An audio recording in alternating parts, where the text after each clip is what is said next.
Bien, empezamos ahora con nuestro capítulo de Doctrina Cristiana sobre la transmisión de la revelación divina. La revelación divina está contenida en las Sagradas Escrituras y en la tradición. Esas son las fuentes de la revelación. Constituyen un único depósito donde se custodia la palabra de Dios. Estas son interdependientes entre sí porque la tradición transmite e interpreta la escritura y la escritura a su vez verifica y convalida cuanto se vive en la tradición. En el catecismo lo tenemos más claro, en el catecismo de la Iglesia Católica, en el número 80. ¿Por qué es importante la tradición? Estamos hablando aquí de la tradición como fuente de la revelación y como nuestro custodio de la palabra de Dios, no como la la palabra tradición dice normal, ¿verdad? Y yo por tradición pues paso las navidades en casa de mis papás. No, esa no es la tradición a la que nos referimos. Nos referimos a la tradición con mayúscula, la tradición fundada sobre la predicación apostólica de los primeros discípulos de Jesucristo, que testimonia y transmite de modo vivo y dinámico cuanto la Escritura ha recogido a través de un texto fijado. Esta tradición, ¿por qué tiene esa importancia en la Iglesia Católica? ¿Por qué la tomamos en cuenta como fuente de la revelación? Pues nada más y nada menos porque antes del Nuevo Testamento, antes de que se escribiera el Nuevo Testamento, ya existía la tradición apostólica.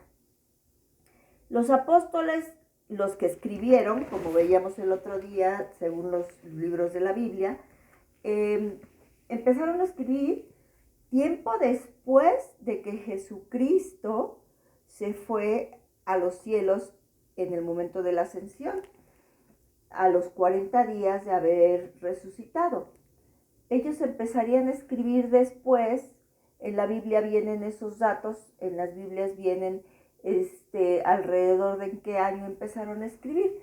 Eso quiere decir que antes del Nuevo Testamento ya existía esa tradición que se pasaba de boca en boca, lo que habían visto, lo que habían comentado, lo que habían recibido de boca de nuestro Señor Jesucristo. Esta tradición que deriva de los apóstoles progresa en la Iglesia con la asistencia del Espíritu Santo. Esa es la fe que nosotros tenemos. Esa asistencia constante del Espíritu Santo que lo prometió cuando en los días que estuvo con nosotros, con sus discípulos, entre la humanidad que estuvo con nosotros, por eso digo nosotros, él decía, no os dejaré nunca, ¿no? Esta es mi iglesia y no prevalecerá el demonio ni las puertas del infierno. Esta es mi iglesia y yo la asistiré, siempre estaré con vosotros. En el número 80-82, del 80 al 82 dice, una fuente común, porque hay esa relación entre la tradición y la Sagrada Escritura. La tradición y la Sagrada Escritura están unidas y compenetradas porque surgieron de la misma fuente. Se funden en cierto modo y tienden a un mismo fin. Una y otra hacen presente y fecundo en la Iglesia el misterio de Cristo, que ha prometido estar con los suyos para siempre hasta el fin del mundo. Esto lo vemos en el Nuevo Testamento escrito después de que sucedió. Recuerda que Mateo es el primer evangelio en el Nuevo Testamento. Y nos dice Mateo en el capítulo 28, siempre primero lo que sigue al evangelio es el capítulo. En la parte de arriba viene el nombre. Cualquier libro de la Biblia viene un número, el nombre y el número en cada página. Cada página que tú vas pasando, en la parte de arriba viene un número. Y ese número es el capítulo. En esta página dice Mateo 25, aquí dice Mateo 26, es decir, que aquí hay parte del capítulo 25, pero empieza el 26. El 26, el capítulo, ya es un número más grande. Cada capítulo contiene versos o versículos, que son los numeritos chiquitos que están empezando las frases. Y aquí en el capítulo 28, sí, nos dice el catecismo que lo corroboremos en el capítulo 28. Esta es la mejor manera de aprender, ir pasando de un texto al otro, ir descubriendo cómo nuestra fe es única y no se contradice. En el capítulo 28, que es el último capítulo de Mateo, tiene 28 capítulos, y en el versículo 20, aquí está para que lo veas mejor. 28 con número grande, ¿sí? Arriba me dice Mateo 28, no 27, porque empieza acá con el 27 y ya más abajo va a empezar el 28. Entonces te dice la página en qué capítulo empieza y de la página del lado derecho pues ya dice en qué capítulo termina. En el número 20 dice, en el versículo 20 dice, los 11 discípulos marcharon a Galilea, al monte que Jesús les había indicado. Y en cuanto le vieron, le adoraron, pero otros dudaron. Y Jesús se acercó y les dijo, fíjate nada más, ¿qué anotación hace aquí el evangelista Mateo? Otros dudaron. Eso no nos debe de llamar la atención. Siempre va a haber dudas. Siempre habrá gente que aún ellos estaban viendo a Jesucristo resucitado, que ya se estaba despidiendo de ellos. Ya los había citado ahí para despedirse de ellos. Y resulta que dudaban, aún viendo que había resucitado.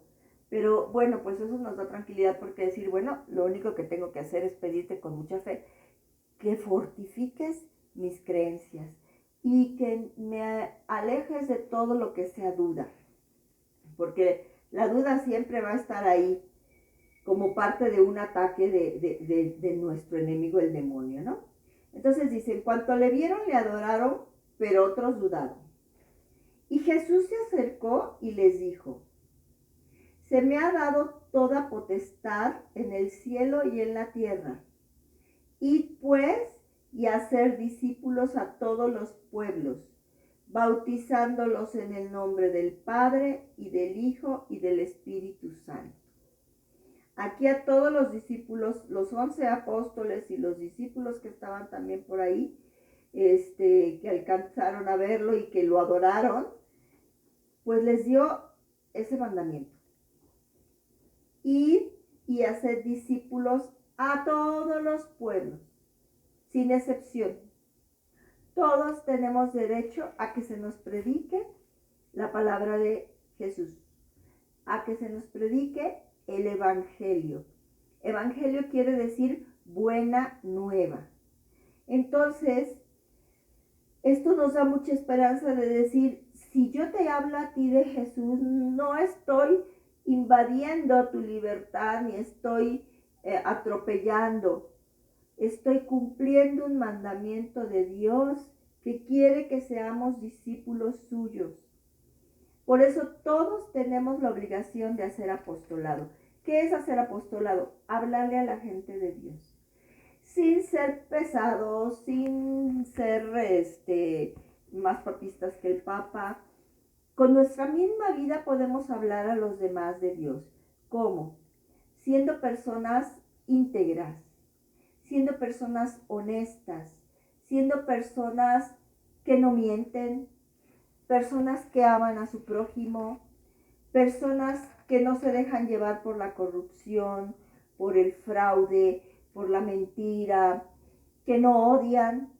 Y si llegamos a sentir odio, tratamos de sanar y de sacar ese sentimiento. Personas que nos santificamos en donde Dios nos ha puesto y hacemos con la perfección que alcancemos y podamos lo que tenemos entre manos.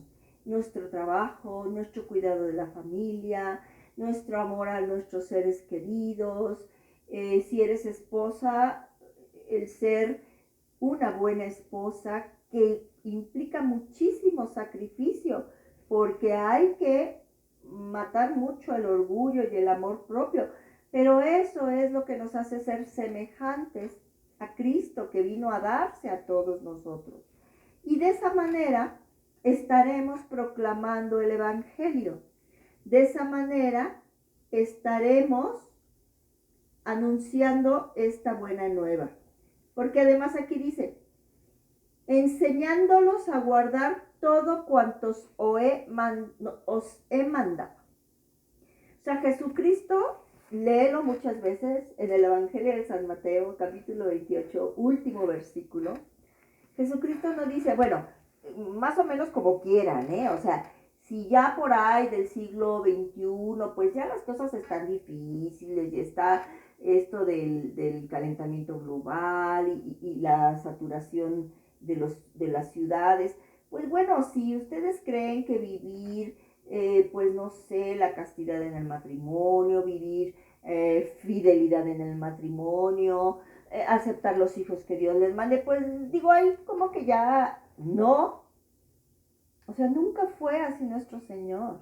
Les estoy poniendo un ejemplo, ¿verdad? Hay muchos ejemplos. Por ejemplo, digo, ahorita se me ocurre también la cosa de pues todo es arreglarnos aquí por debajo de la mesa. Yo te doy tantito te doy una mordida para que me ayudes a sacar este problema. No, todas esas no son actitudes cristianas. Nos cuesta mucho trabajo entenderlo porque estamos rodeados de un ambiente muy corrompido, pero nuestro Señor dijo, enseñándoles a guardar todo. Y todo es todo. ¿Qué es difícil? Muy difícil, claro que sí. ¿Qué es difícil ser cristiano? Sí. ¿Qué es difícil vivir como buen católico? Sí. Pero la satisfacción y el premio supera cualquier sacrificio y esfuerzo que hagamos por portarnos bien cara a Dios, cara a un Padre que nos está viendo, cara a un Padre amoroso que nos quiere y que sabe que portándonos así vamos a ser inmensamente felices. Él sabe dónde está nuestra felicidad. No en esos engaños que nos hacen creer que transgrediendo la ley natural, hablábamos de la ley natural como por una providencia el Señor nos las imprimió en el alma. Y todos sabemos lo que es bueno y lo que es malo. Y además estamos iluminados por la fe, por la revelación, por la doctrina que nos da nuestra Santa Madre Iglesia. Y pues ya no hay duda de que cuando estás haciendo mal, tú sabes que estás haciendo mal. El otro día me comentaba una persona, es que cometí muchos errores. A esta persona le gusta tomar lo que no es de ella. Es muy triste, pero eso se le llama robar. Y no aceptaba ella esa palabra, se le hacía muy fuerte. Pero tenemos que aprender en esta época a llamar las cosas por su nombre. No lo aceptaba porque decía, es que he cometido muchos errores. Bueno, si decimos que son errores, pues bueno, un error cualquiera lo tiene y se perdona. Los pecados ya es más difícil que pensemos que así de un plumazo se van a borrar o se van a ir. Los pecados ahí están hasta que no te los perdona nuestro Señor por medio de sus ministros, que dejó, como dice aquí, id y haced discípulos a los pueblos, bautizándolos en el nombre del Padre, del Hijo y del Espíritu Santo. Ahí les dijo, bautícenlos ustedes, tienen la potestad, vayan. Y así, entre estas líneas, vamos a encontrar a los siete sacramentos el sacramento de la confesión también está aquí. A quienes les perdonen los pecados, les quedarán perdonados. A quienes se los retengan, les quedarán retenidos. Nuestro Señor instituyó esas leyes de amor. No son leyes para fastidiarnos, no son leyes para sentirnos abrumados, es que todo es no, es que es una religión de puras prohibiciones. No, es una religión de amor, porque si tú cumples esas normas y esas leyes, serás más feliz aquí y en la otra vida. ¿Por qué? Porque a veces pensamos que la felicidad nos da darle rienda suelta a todo lo que es el placer. Y en todos lados vamos a encontrar limitaciones y topes. En todos lados vamos a encontrar leyes. En todos lados vamos a encontrar que no podemos transgredir muchas veces lo que nos el simple deseo de tener placer desmesurado. A veces es imposible porque siempre hay leyes, las leyes de la naturaleza, la ley natural que traemos impresa en el corazón que nos la dio nuestro Señor. Entonces, ¿qué es lo que te va a hacer realmente feliz? Hacer la voluntad divina. Enseñándoles a guardar todo cuanto os he mandado, nos dice nuestro Señor. Y sabed, por último, que aquí es donde está lo que nos dice el texto, sabed que yo estoy con vosotros todos los días hasta el fin del mundo. ¿Por qué creemos en estas palabras de Jesús? ¿Por qué? Porque las palabras de Jesús no se contradicen. Jesús no miente. Jesús no habla exagerando. Jesús no dice algo por decir, no habla por hablar. Todo lo que dice es verdad y vida. También así lo dijo. Bueno, entonces en esta parte del catecismo nos explica cómo la Sagrada Escritura es la palabra de Dios en cuanto escrita por inspiración del Espíritu Santo. Se la inspiró a los autores. Dos modos distintos de transmisión. La Sagrada Escritura es la palabra de Dios en cuanto escrita por inspiración del Espíritu Santo. La tradición recibe la palabra de Dios encomendada por Cristo y el Espíritu Santo a los apóstoles y la transmite íntegra a los sucesores para que ellos, iluminados por el Espíritu de la verdad, la conserven, la expongan y la difundan fielmente en su predicación. Entonces, esa tradición es la misma palabra de Dios que se encomienda a los apóstoles para que nos la transmitan.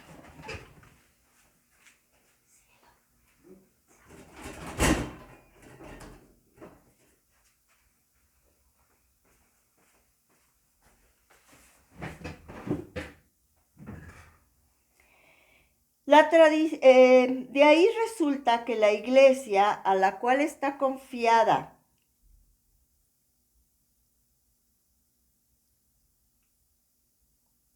la transmisión y la interpretación de la revelación no saca exclusivamente de la Escritura la certeza de todo lo revelado. ¿Cómo es eso? Así es nuestra fe y así es como Cristo le dio esa forma, ese esquema de iglesia que nosotros creemos. Oye, pero es que, no sé, cómo no me baso nada más en la Biblia como tantas sectas protestantes y evangélicas que existen. Pues es que Jesús no fue el que decidió que así fueran las cosas. Le dio potestad al magisterio de la iglesia y lo acabamos de leer con sus palabras. Jesús así lo dijo. Así lo dijo. Entonces, la interpretación de la revelación divina, la interpretación de la revelación de Jesús, de lo que es la religión, de lo que Él quiere para nosotros, no nada más es de lo que dice la Biblia. Así se ha de recibir y respetar con ese mismo espíritu de devoción. O sea, para nosotros la sagrada tradición es sagrada. ¿Por qué creemos en lo que los apóstoles nos transmitieron a través de la tradición? Después lo dejaron por escrito en la Sagrada Escritura, pero muchas cosas que no están escritas fueron pasando, por ejemplo, en la Biblia, me dice, a ver, ¿en qué parte de la Biblia? Hay gente que dice, me dices que debe de ir uno a misa, o que la misa tiene que ser así. No, espérate. Se habla de la fracción del pan, se habla de la comunión, se habla del cuerpo de Cristo, pero no dice, vayan a misa por eso. Eso es parte de la tradición. Así lo vivieron los discípulos de Cristo. Así se reunían, además lo dice, se reunían a la fracción del pan. Se reunían a juntar sus bienes y a repartirlos entre los pobres y las viudas. Todo eso viene en la Biblia. Y de ahí, con la tradición, con la luz de la tradición, se fue dando forma a todo lo que nosotros vivimos en nuestra maravillosa religión. De ahí nace, de ahí viene el que haya misa, de la tradición, basándonos en lo que dice la Sagrada Escritura y lo que vivieron, te digo, fue primero, primero aparecieron los discípulos de Jesucristo y después se escribió el Nuevo Testamento. Entonces, ¿por qué no darle fe y por qué no creer? Si creemos que el Espíritu Santo es el que sostiene su iglesia, y lo acabamos de leer que dice, yo estaré con vosotros hasta el fin del mundo, voy a estar con ustedes siempre, Jesús no miente. Entonces, ¿le creo? ¿Le crees o no le crees? Aquí no hay de otra. Aquí o le crees o no le crees. ¿Crees que verdaderamente Jesús va a estar con nosotros hasta el fin del mundo? Sí. Entonces tienes que creer que de ahí viene el que también sintamos la certeza de que en cosas de fe, moral y costumbres no hay error. ¿Cómo? Los humanos nos equivocamos. En la iglesia habrá muchos errores, habrá muchos hombres pecadores, pero en cuanto a fe, moral y costumbre, aquí dice, sabed que yo estoy con vosotros todos los días hasta el fin del mundo. Y el magisterio de la iglesia lo interpreta como esa asistencia de Dios nuestro Señor hasta el fin del mundo. Vengan los sismos que vengan los errores que se den en la iglesia. La iglesia es santa. Los hombres que la formamos no. Pero la iglesia es santa porque la instituyó Jesucristo. Salió de sus manos. ¿Cómo no hacer una cosa buena? Por eso te das cuenta cuando la gente dice, no, es que yo no creo en la iglesia y en los hombres y en lo que hacen los hombres. Ignorancia. Porque no han ido a las bases, a las fuentes. No se han dado cuenta que la iglesia la formó Jesucristo, tomando en cuenta que habíamos muchos pecadores y muchos que cometíamos barbaridades y media. Dice aquí en la interpretación que da el magisterio de la iglesia, en el pie de notas que te digo que tienen las Biblias católicas, donde nos dirige el magisterio la interpretación de estas palabras. Dice, la primera misión de los 12 tenía como destino Israel, o sea, el pueblo de Israel, de donde había nacido Jesús y de donde venían todos los descendientes de las tribus, la tribu de Judá y la tribu de Israel. Ahora los apóstoles son enviados al universo entero. Al principio sí, Dios escogió un pueblo, pero ahora esta misión de los 12 es para el universo entero y la misión supone el bautismo en el nombre de la Santísima Trinidad y la enseñanza de los preceptos del Señor. Muy bien. Pues una vez que nos explican esto en el guión, ¿verdad? Que nos dice cómo la tradición fundada se deriva de los apóstoles, progresa en la iglesia con la asistencia del Espíritu Santo, que tenemos que creer con mucho amor y mucho cariño, creo, puesto que va creciendo en la comprensión de las cosas y de las palabras transmitidas ya por la contemplación y el estudio de los creyentes que las meditan en su corazón y ya por la percepción íntima que experimentan de las cosas espirituales, ya por el anuncio de aquellos que con la sucesión del episcopado recibieron el carisma cierto de la verdad. ¿Quién siguió a los apóstoles?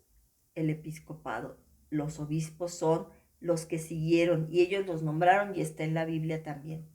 Fueron nombrando a sus sucesores y ellos son los que forman el colegio apostólico y donde están todos los obispos que se reúnen con Pedro, el Papa, a seguir custodiando esas enseñanzas de Cristo.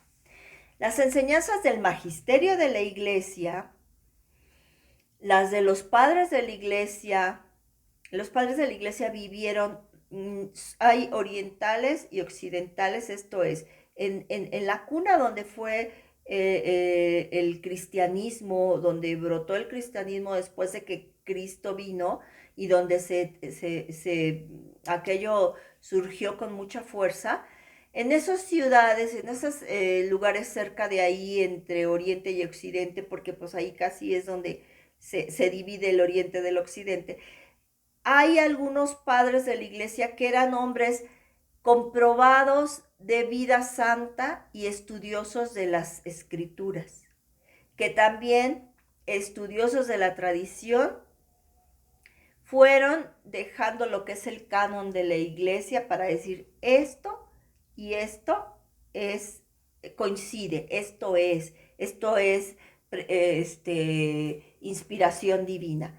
Ellos vivieron entre los primeros siglos del cristianismo. No todos se conocieron, otros sí, pero coincidieron milagrosamente en sus escritos. Algunos de esos padres fueron los que tradujeron la Biblia, uno de ellos en especial que tradujo la Biblia porque se había escrito en hebreo, porque estaba unos textos en griego, etcétera, y la fueron traduciendo a la lengua más vulgar que era el latín, etcétera. Bueno, ellos, junto con el magisterio de la iglesia, sus enseñanzas, los padres de la iglesia, a ellos se les llama los padres de la iglesia, la oración de la liturgia, lo que leemos en la misa, lo que se lee en la liturgia de las horas, lo que se lee en las diferentes oraciones, el sentir común de los fieles que viven en gracia de Dios y también realidades cotidianas como la educación en la fe, transmitida por parte de los padres a sus hijos, o el apostolado cristiano, que es transmitir todos estos conocimientos, contribuyen a la transmisión de la revelación divina. Esto es revelación divina. Seguimos transmitiendo esa revelación. De hecho, lo que fue recibido por los apóstoles y transmitido a sus sucesores, que te decía los obispos, comprende todo lo necesario para que el pueblo de Dios viva santamente y aumente la fe. Y de esta forma la iglesia, en su doctrina, en su vida y en su culto perpetuo, y transmite a todas las generaciones todo lo que ella es y todo lo que ella cree. La gran tradición apostólica debe distinguirse de diversas tradiciones teológicas, litúrgicas, disciplinares, cuyo valor puede ser limitado o provisional. ¿Qué quiere decir esto? Que habrá cosas que en algunas situaciones nada más funcionen para la época, ¿verdad? La tradición de la que hablamos es la que viven los apóstoles y transmiten con su enseñanza y ejemplo, con la enseñanza y ejemplo de Jesús, lo que aprendieron por el Espíritu Santo. En efecto, la primera generación de cristianos no tenía aún el Nuevo Testamento escrito y el Nuevo Testamento atestigua el proceso de esa tradición que fue anterior al Nuevo Testamento. Por eso, no nada más nos basamos en la Biblia. Es preciso distinguir de ella las tradiciones disciplinares, litúrgicas, devocionales. Constituyen, estas otras tradiciones constituyen formas particulares en que la gran tradición recibe expresiones adaptadas a los lugares, a las épocas. Solo a la luz de la gran tradición, aquellas pueden ser mantenidas, modificadas o también abandonadas bajo la guía del magisterio de la Iglesia. Eso lo veremos después, como hay cosas que no se descubrieron de momento, sino fueron poco a poco siendo transmitidas y reveladas, y como hay otras pues que ya han dejado de ser, y como hay dogmas que son los que no cambian. Mucho gusto y hasta la próxima.